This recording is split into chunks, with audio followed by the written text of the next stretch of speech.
Mi saludo a todos los que escuchan a Voces Latinas. Este es su programa Venezuela Viva, este 3 de marzo 2022. Les habla Nino Paglicia, quien les desea un feliz día a toda la comunidad latinoamericana.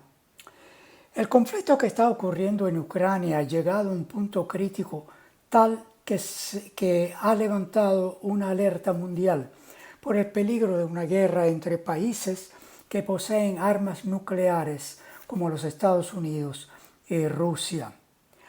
Aun cuando Ucrania está lejos de nuestra región, no podemos ignorar el impacto geopolítico que nos puede afectar a todos. Antes de referirnos a América Latina y Venezuela en particular, ¿en qué consiste este conflicto? En 2014, un golpe de Estado derrumbó al gobierno de Ucrania, que era prorruso, e instaló un gobierno pro-Estados Unidos.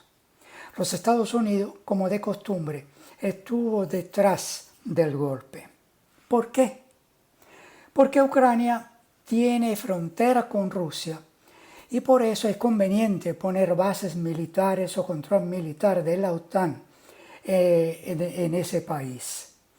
Con eso, la expansión militar de Estados Unidos llega hasta las puertas de Rusia, que se considera una amenaza por los llamados países occidentales.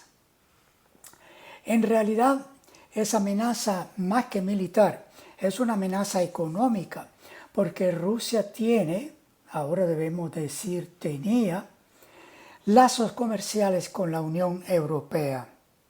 Rusia ha sido el mayor proveedor de gas licuado hacia Alemania, con planes de expansión a través de un gasoducto directo de Rusia a Alemania. Estados Unidos ha tratado de convencer a Alemania a no importar el gas de Rusia. Alemania se ha resistido por razones simplemente de conveniencia económica, ya que ese recurso era más barato y favorecía a la población. Mientras tanto, el gobierno de Ucrania recibía todo el apoyo militar de Estados Unidos y, peor aún, fue infiltrado por elementos neofascistas. Todo esto está ampliamente documentado, no es ninguna propaganda.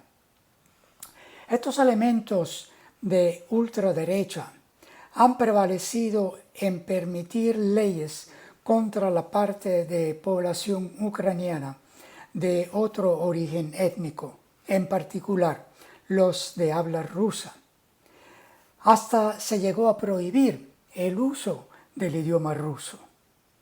Esta población se encuentra en la región de Ucrania, a la parte este, la región de Donbass, quien ha resistido estas violaciones de derechos humanos.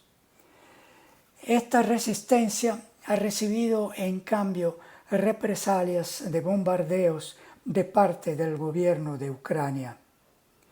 Inmediatamente después del golpe de Estado en 2014, Ucrania y Rusia firmaron un acuerdo conocido como el Protocolo de Minsk, con la intención de poner fin al conflicto que afectaba a la población de Donbass.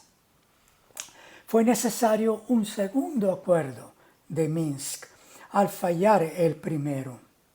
Los protocolos de Minsk requerían que el gobierno ucraniano negociara con la región separatista sobre la restauración de su autonomía anterior, así como de los derechos lingüísticos y culturales, antes del golpe de Estado de Maidán en 2014.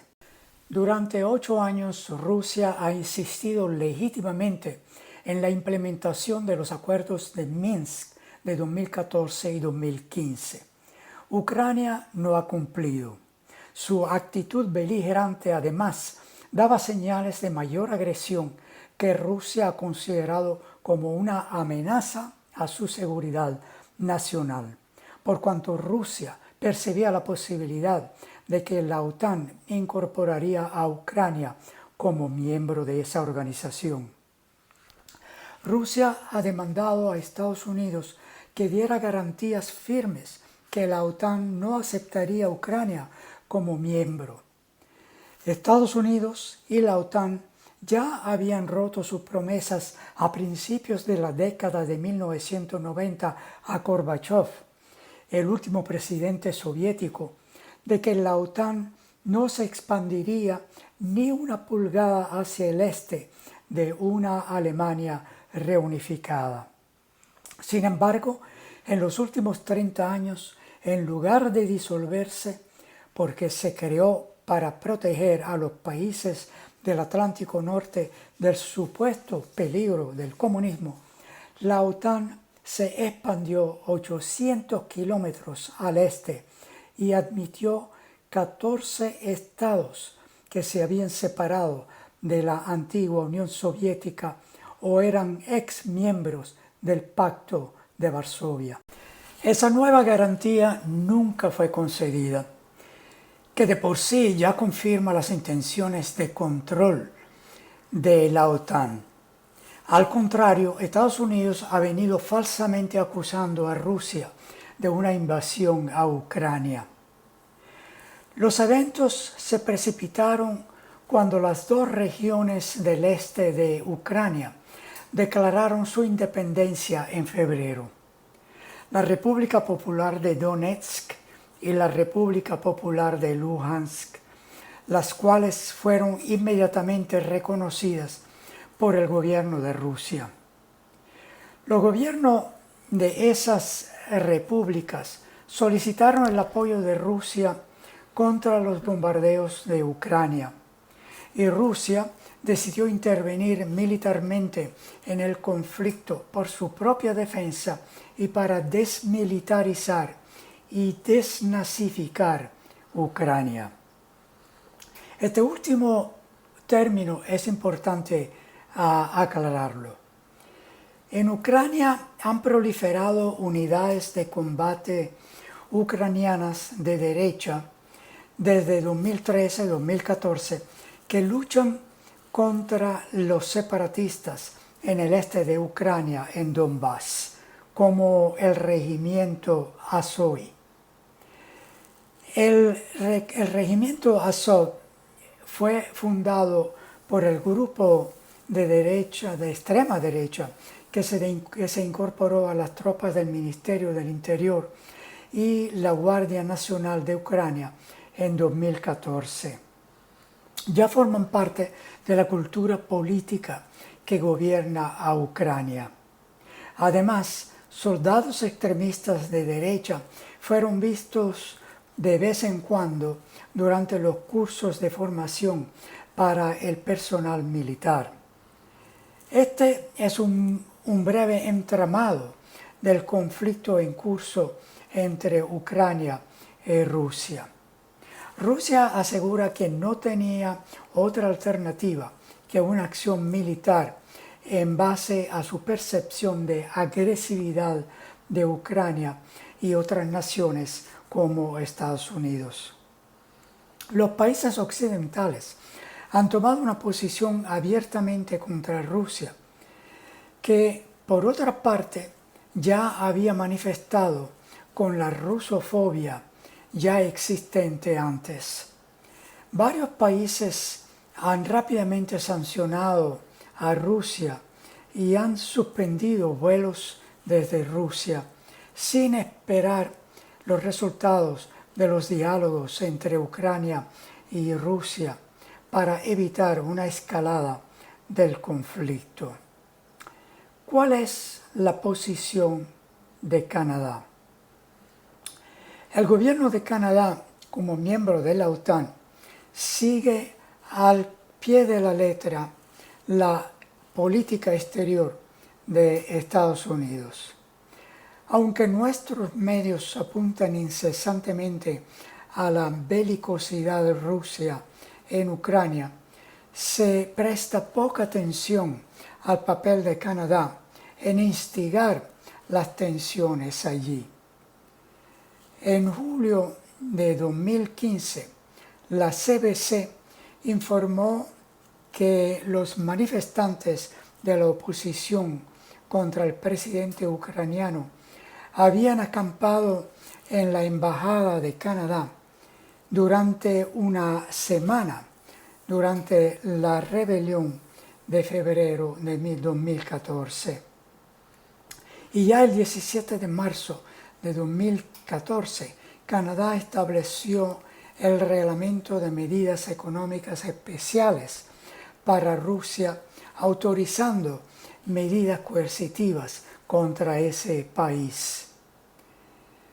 El apoyo al gobierno ucraniano fue parte integral del papel de Canadá en las revoluciones de color respaldadas por Occidente en Europa del Este, cuyo objetivo principal era debilitar la influencia rusa en la región. Además, de 2014 a 2019, es decir, después del golpe de Estado, el Departamento de Asuntos Globales de Canadá otorgó una gran cantidad de subvenciones a varias organizaciones ucranianas en Kiev.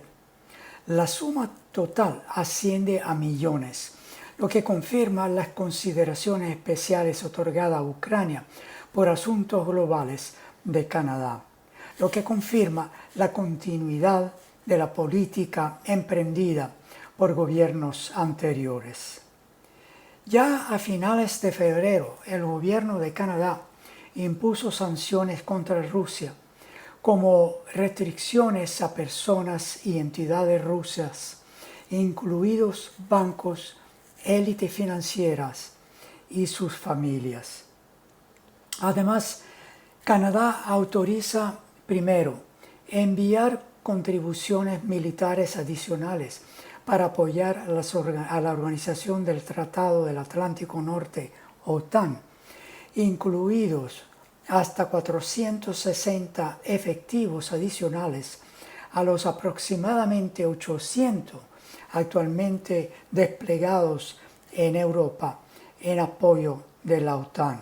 Y segundo, autorizar aproximadamente a 3.400 miembros del personal de las Fuerzas Armadas canadienses en caso de que la OTAN los requiera.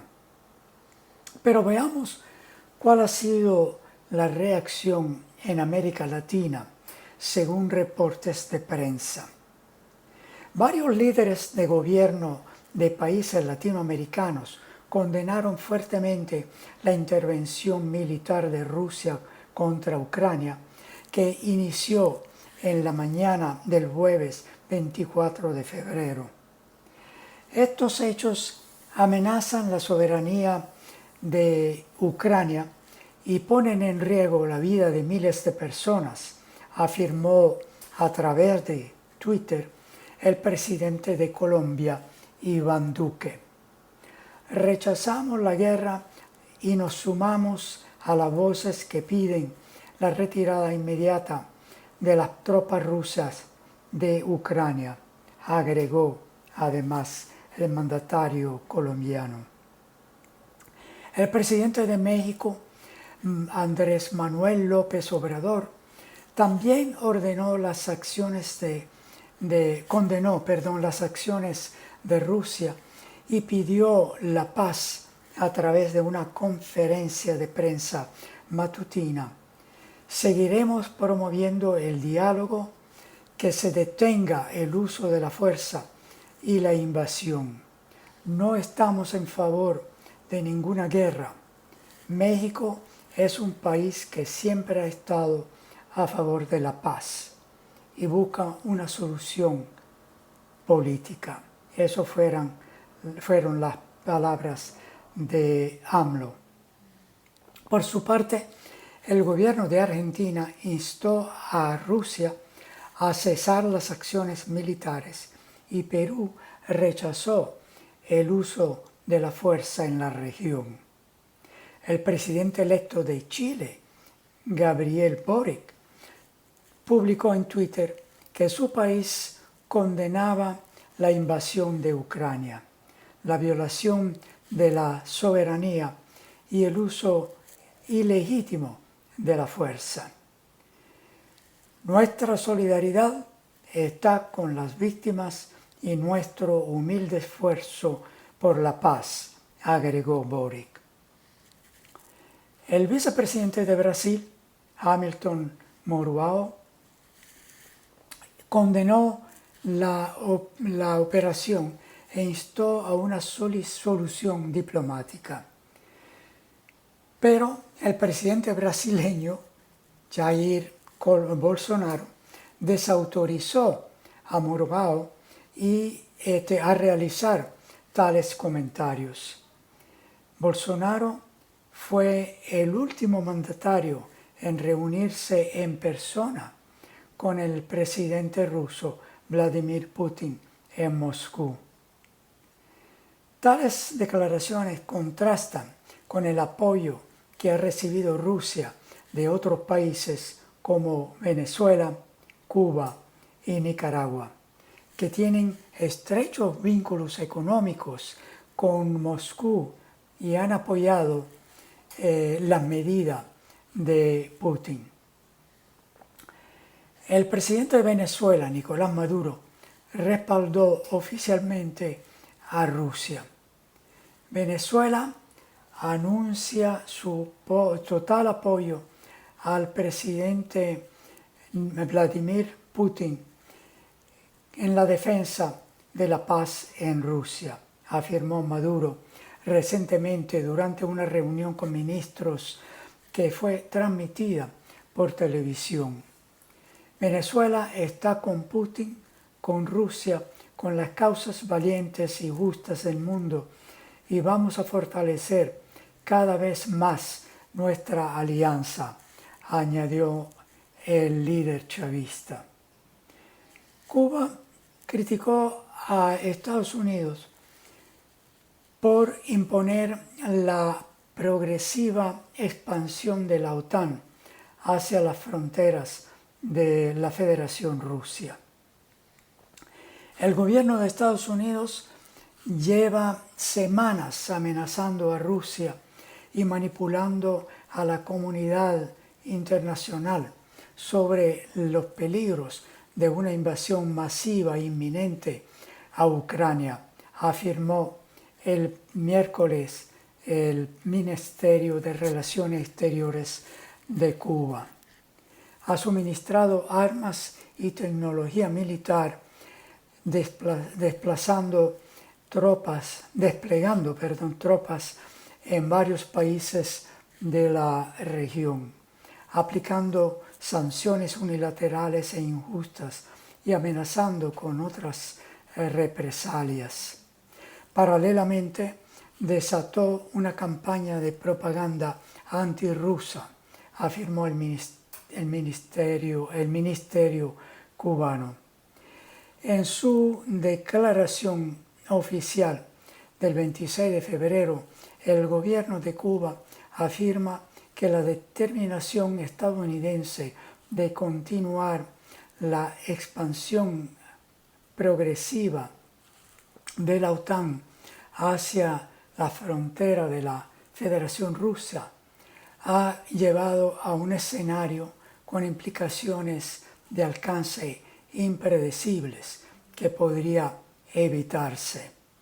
Son bien conocidos los movimientos militares llevados a cabo por Estados Unidos y la OTAN en los últimos meses hacia regiones adyacentes a la Federación Rusa, precedidos por la entrega de armamento moderno a Ucrania, que en su conjunto suponen un progresivo cerco militar.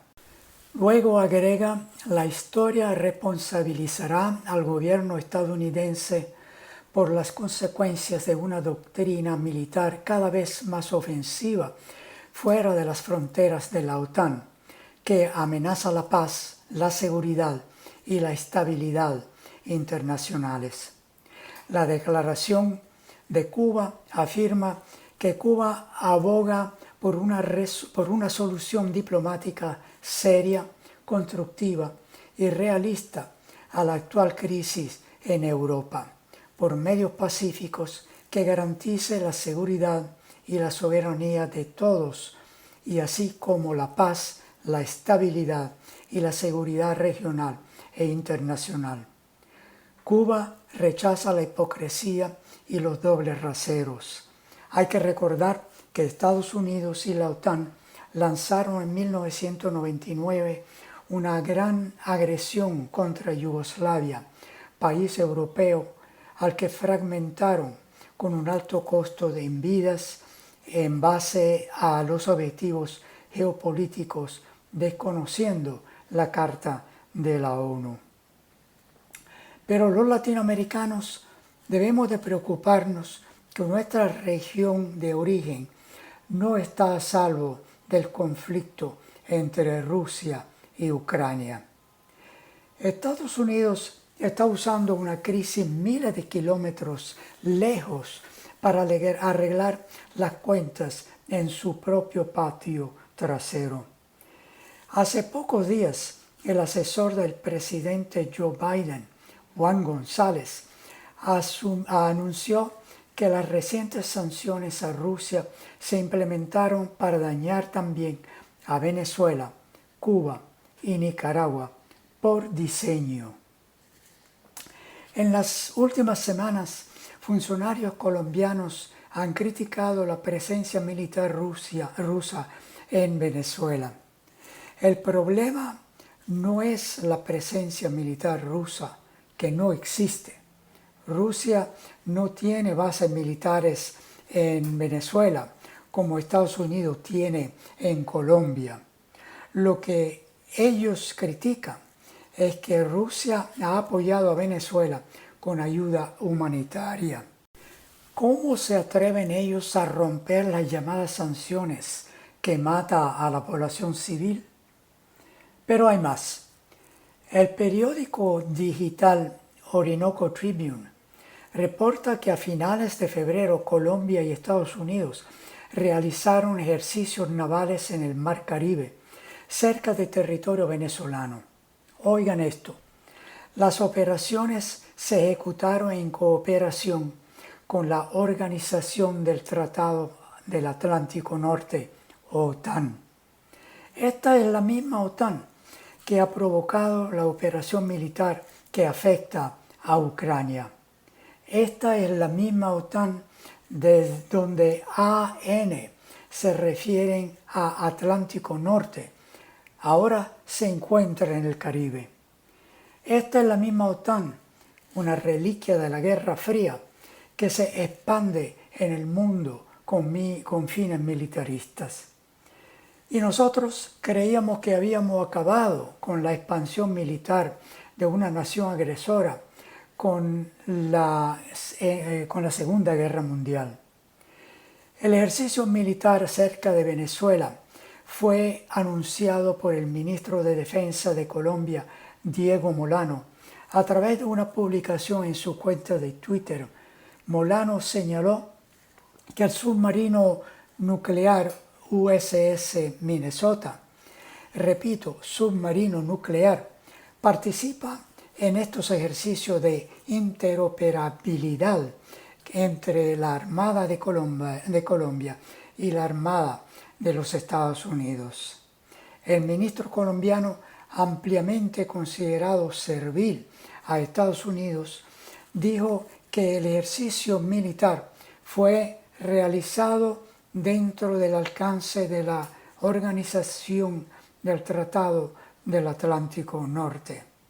Molano no se pronunció sobre la aparente provocación que representan estos ejercicios cuando se considera la compleja situación en Ucrania, donde OTAN es considerada uno de los principales desencadenantes del conflicto. Molano hizo la ridícula referencia a la lucha contra el narcotráfico. ¿Hace falta un submarino nuclear para la lucha contra el narcotráfico? En fin, es de esperar que esta ostentación imperialista de Estados Unidos y Colombia en nuestra región cree un cierto grado de comprensión, aunque no aceptación, de lo que Rusia siente que la llevó a actuar en autodefensa, como lo autoriza el artículo 51, capítulo 7 de la Carta de las Naciones Unidas. Comprender a Putin o a Rusia no es una señal de deslealtad a Occidente, es un paso firme hacia el restablecimiento de la paz. Todo por hoy, muchas gracias y hasta la próxima.